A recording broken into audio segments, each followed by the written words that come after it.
Passi la Popolare di Vicenza, che per i ben noti motivi non è più in grado di contribuire al finanziamento pro teatro comunale, ma a gettare la spugna in tempi non sospetti erano già stati gli industriali, smettendo di versare una quota a favore della cultura. Il motivo? Sentite un po'. Ritenuto che fosse complicato mantenere un contributo per un teatro che alla fine, l'associazione è provinciale, che alla fine serviva tendenzialmente e in via maggioritaria il capoluogo. Come se la cultura avesse confini. Bulgarini tiene a confermare la qualità degli spettacoli offerti dal teatro comunale, tra i più prestigiosi del Veneto. Ora però la defezione di importanti sponsor rischia di minare il servizio offerto.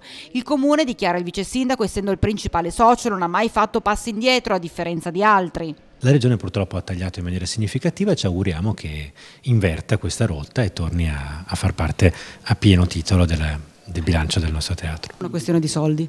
È una questione di soldi da parte dei soci, cioè questo modello di forme di cultura e di spettacolo funzionano nella misura in cui ci sono dei contributori o pubblici o parapubblici istituzionali che la foraggiano. Il pareggio di bilancio è pressoché impossibile. Noi ci siamo anche, per la verità, sufficientemente vicini. C'è bisogno di un ritorno di iniezione convinto da parte, io insisto, della Regione. In tutto questo rimbalzo di responsabilità, chi dovrebbe essere il primo sostenitore di un teatro e della cultura a 360 gradi sono proprio i cittadini, che troppo spesso si aspettano interventi dagli enti pubblici. Bisognerebbe arrivare al punto in cui, con il solo contributo dei fruitori di una struttura vocata all'arte come il comunale, il teatro possa camminare da solo, e allora Rete Veneta seguirà i progressi. Sarà la volta che davvero la cultura diventerà parte integrante di un territorio.